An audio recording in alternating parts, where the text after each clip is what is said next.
We Have Concerns is only made possible because of generous donations from our patrons. If you want to be one of those, if you want to help make the show possible and also get extra stuff like bonus episodes, monthly hangouts, other cool stuff, check out our Patreon, patreon.com/wehaveconcerns.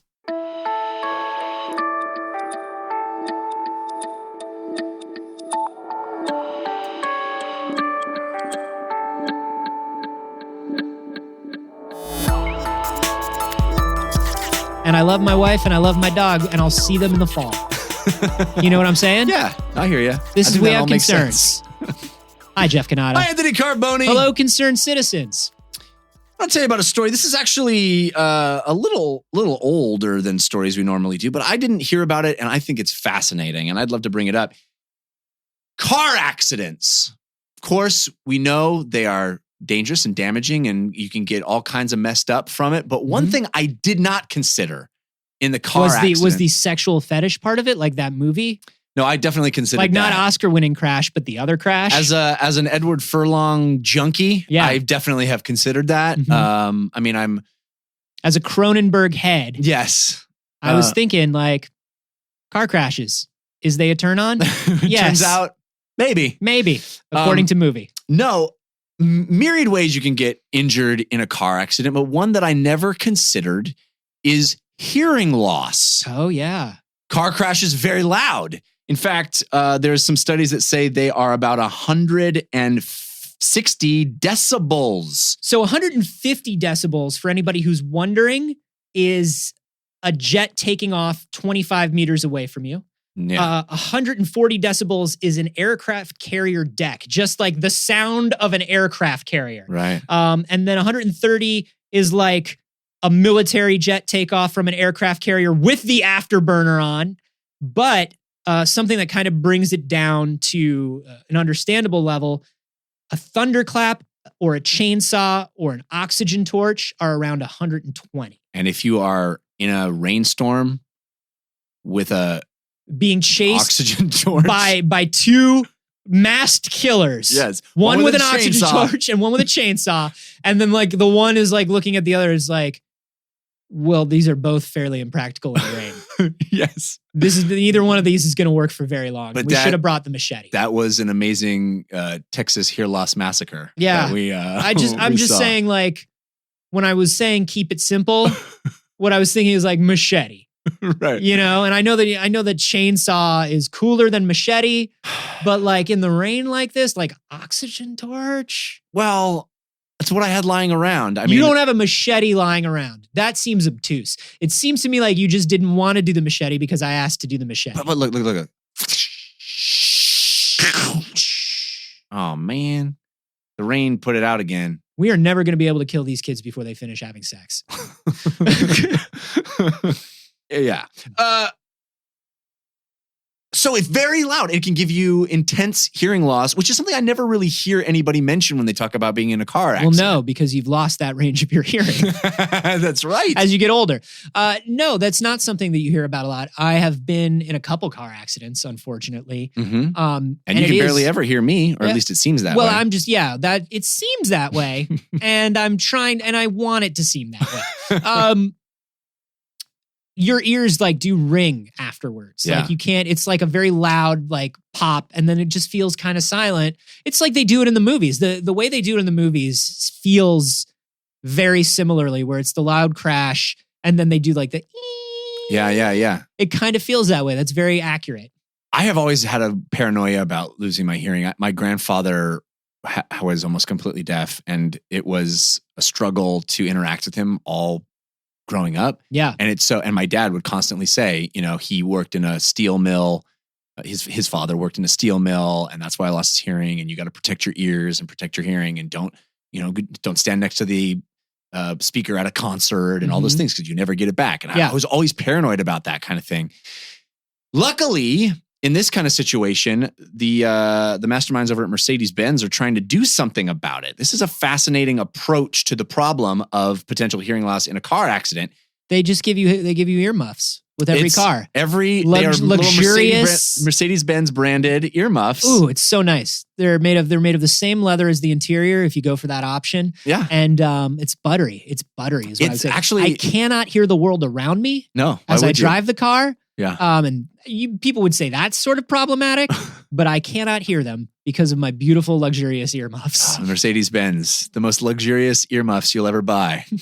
Mercedes-Benz, further isolate yourself from the common man.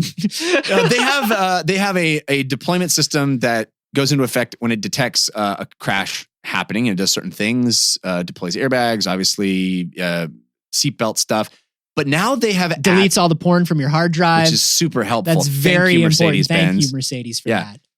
You got to pay extra for the OnStar for that, but it is worth it. I noticed you're having an issue. Yes, please delete my hard drive. Destroy my browser history and change my underwear. They have now a system that will play a tone over the speakers in the car within 100 milliseconds of a crash starting that is actually consists of what they call pink noise.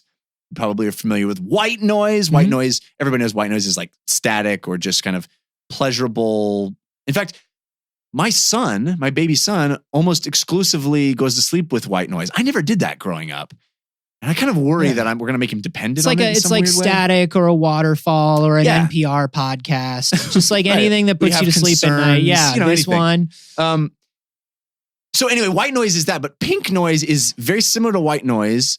It is non-specific noise, but it actually takes place bottom of the audio spectrum. So it has more bass in it. Okay.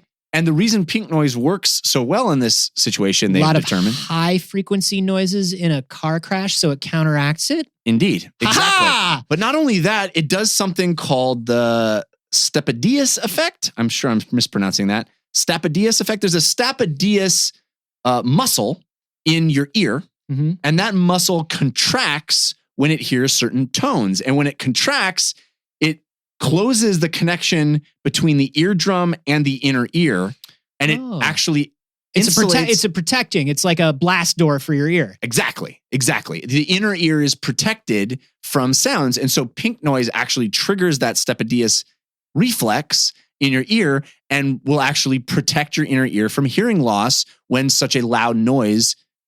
When the pink noise happens, it causes that. It's not caused by the loud crashing noise, so you would get injured if that hadn't happened. Wow, that's awesome. Yeah, it's like a mix of, like you said, triggering this protective blast door, but also the same thing that like my noise canceling headphones do, where it's like the opposite frequency, right?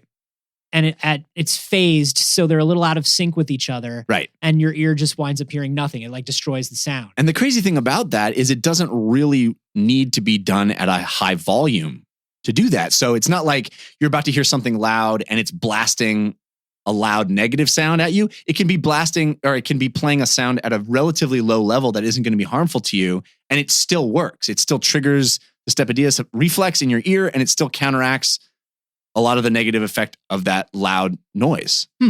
They should find a celebrity whose voice is down in that lower register, like James Earl Jones. Like a James Earl Jones or something, where it's like a booming voice. So you could pay like an extra fee per month, like you do with the GPS. Yeah. And as you're about to crash, like maybe James Earl Jones comes on and is like, as your life flashes before your eyes, I want to let you know I've always been proud of you. That would be amazing. I'm James Earl Jones, and this is the last thing you'll ever hear. And then right before you die, you go, I hope James Earl Jones never sees my browser history.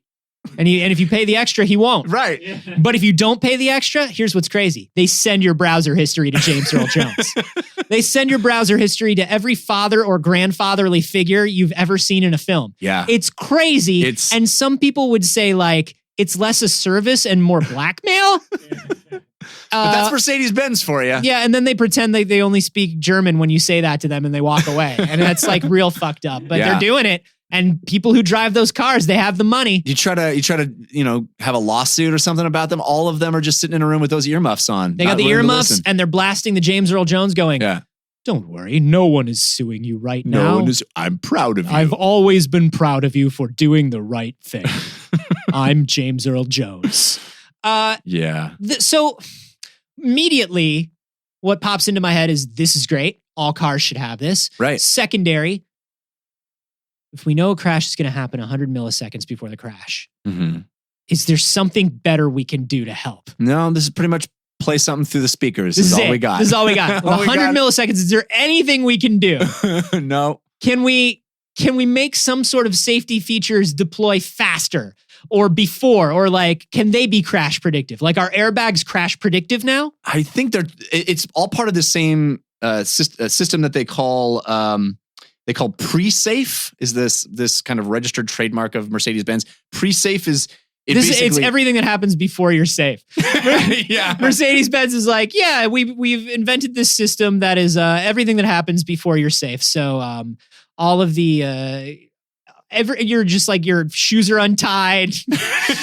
You're not safe yet. No. You're pre-safe. You're pre-safe. You'll eventually be safe, but you right dropped now, your phone like in between the brake pedal and the floor. Yeah. Like there's a lot going on. You're not safe yet. No. They put you into a perfect traffic. It's that moment that in every movie where they're like dangling and the tension is raising. That's when they're pre-safe. They're pre-safe. And then the Are they hero gonna make sweeps it? in and grabs them at the last second. Now they're safe, but they were pre-safe before that. So they have, I guess, all of these systems that are sort of trying to detect. And by the way, this is not an ad for Mercedes-Benz. I don't give a fuck what kind of car you drive. I just think the science is interesting.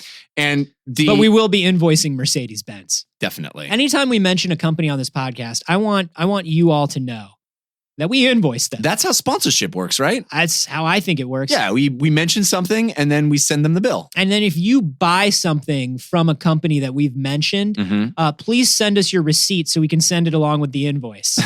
Yeah. Because that helps. It speeds things along for us. That's right. We take all that money and we put it in our pre-safe.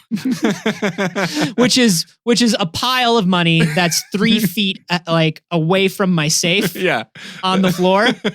And like raccoons are in it. And one day I'm going to put it in the safe. Yeah, no, it's just in the pre-safe right now. It's in the pre-safe. And my wife is like, where's all the money? Why isn't it in the bank account? I'm like, it's pre-safe. Don't worry. I've got it in the pre-safe and then I'll put it in the safe. And then like in 3 or 4 weeks, when I build up the energy and the drive and the motivation, I'll walk a block and a half to the bank. Yeah. No, but for right now, it's pre-safe. It's pre-deposited right now. And look at how adorable those raccoons look. Just shredding it up. And why are they in the house? Shut up. Shut up. Why are you talking to me like that? Don't talk to me like that. I'm putting on my James Earl Jones headphones. You're a perfect husband and you do nothing wrong. You're also a good son He's to the me. Best. I'm proud of you. I'm so glad he takes his time. You would think it would take so much time for him to read all of everyone's browser history all the time. He wouldn't have time to record anything at all. I think he's mostly desensitized to it now. Like he looks at the browser history, but he's not really taking it in. Yeah. I thought you would be watching all of that. I'm not angry. I'm just disappointed. Poor James Earl Jones in a constant state of disappointment with all of us. Why? So do they have like a patent on this? Is this something where no other car is going to get this and only Mercedes-Benz will protect your hearing? Boy, I sure hope that's not the case. I bet it is. You would want this to be shared with everybody, but it is certainly, a big part of what Mercedes-Benz is offering on their cars. So is this is out now? This is something that's in cars now? Yeah, supposedly as of the 2017 editions of the Mercedes-Benz cars, it has been in them. And it says that we can't prevent all damage caused by an accident, but we can help reduce it. And I think that's pretty laudable. Do they have like data on how many people it's helped or anything? Or did they just kind of do it in a lab situation? And well, I mean, they have scientific evidence that it actually does counteract the negative effects of hearing loss in an accident, but I don't know if they have any statistics of how many people it's helped. Because the other thing is like, I also wonder if it's a sound that's a little outside our range of hearing, or if it's something that's designed so we don't hear it. Like, do we know that it's triggering all the time? Do they know that it works? Hear it. They say it sounds like a waterfall a little bit, but it's like on the low end. You know how? Can I just play it when I'm driving or like when I'm parked and I'm like waiting? Probably. There's no reason not to. In fact, I was reading some articles about pink sound because I'd never heard, or pink noise. I'd never heard of pink noise before. Evidently, there's a whole lot of different noises. White They're noise. a Pink Floyd cover band that plays the Ramada Inn by the airport. Yeah. Oh man, pink noise rocks. And by rocks, I mean, they're fine. If you're there and like you're staying at the Ramada, it's kind of cool that they're there, but like try to get to the bar a little before they go on because they like play loud and then it becomes all about them. And like, it's not what I want when I'm traveling. But they're decent. They're decent. Pink noise. No, there's a lot of different noise. There's brown noise, blue noise, pink noise, and white noise. Yeah. And I learned a little bit about this. In fact, a lot of people swear by going to sleep not to white noise, but to pink noise. They say it is actually better for your sleep than going to sleep to white noise. Is there a reason? None of it's scientifically proven. It's all anecdotal. Yeah. But people say that it actually, there's been a few short studies that say people go to sleep and sleep more soundly if they have pink noise instead of white noise, but none of it's really been I have some sort of like a conscious, I know it's a mental thing and it's just me, but like those pink noise, white noise machines, things like that. If they're on, I just don't go to sleep. There's something like, it's some psychological mental hang up that I have where like, I know the machine is running. Yeah. And so then I'm like, oh, there's this noise going that I didn't turn on. We have a white noise machine that we use in our house. As I said, my son sleeps to one and I don't know if it's real, but I think I perceive patterns in it. And that keeps me awake because I'm like, is there a slight pattern that repeats to this? Oh, I'm sure. I'm sure it's either repeating because it's a recording that plays on the machine and that's a loop, or it's playing because it's some sort of like, it's a sound wave, right? Like it's an oscillating sound wave. And at some point it's going to repeat the same frequency. And that's the thing that like gets my brain going and I'm listening now to it. I'm like, here comes that moment where it goes, here comes Well, they say moment. A pattern is like the worst thing to listen to. Right. Like a ticking of a clock or something. White noise machine. Yeah, you probably got a shitty white noise machine. I don't know, but the kid goes to sleep to it. Yeah, I mean, we use that to protect him against any sounds we might be making in the house that would wake him up out of his sleep. So he has never gone to sleep without a white noise machine, and I kind of worry a little bit that I'm creating a dependency there. Oh, that could be right. Like I have the hardest time falling asleep to silence now because I've been falling asleep to like podcasts for so long. Right. And now it's like, and it's really weird. There's a specific type of podcast where it's like, I have to be just interested in it enough that my mind doesn't wander to the things that my mind wanders to. But I can't be so interested in it where I'm just like, what happens next? I got to hear the end of this, right? Yeah. Before podcasts, I used to watch X-Men 2 on DVD. Seriously? That movie specifically? Yeah, it was X-Men 2. Not just a movie. Yeah, it was fine. It always kept me like a little bit interested, but I wasn't like so interested where I wanted to stay awake and find out what happened. No, it was the original X-Men, not 2. And I would just like, yeah, this is fine, but it's a little boring, but it's good and I like it and it's fine and I'll go to sleep. It was that and Sliding Doors. Oh my God. The Gwyneth Paltrow movie where she lives 2 lives simultaneously. Right, because she's a mutant and she's part of that team. Yeah, it's part of the Wolverine extended universe. Yeah. Odd. I can't fall asleep to any television or movies. I can't. I mean, I have before, but I would never be able to do that because I wanted to go to sleep. I've only fallen asleep while watching stuff because I was so exhausted, but it's not a method for me to go to sleep by because I'll watch the thing. I wonder if these Mercedes just instantly put people to sleep. That's what it is. Like if it accidentally triggers it, like I wonder like 2 years from now, there's just a bunch of lawsuits. It's like the pre-safe turned on and everybody just like fell asleep on the road and just careened off a cliff. Well, if you were actually getting into an accident, that might be helpful because they say if you're, real limp and relaxed, that's the best way to survive an accident. Fall asleep behind the wheel, Jeff, you are getting into an accident. And that's a public service announcement from us.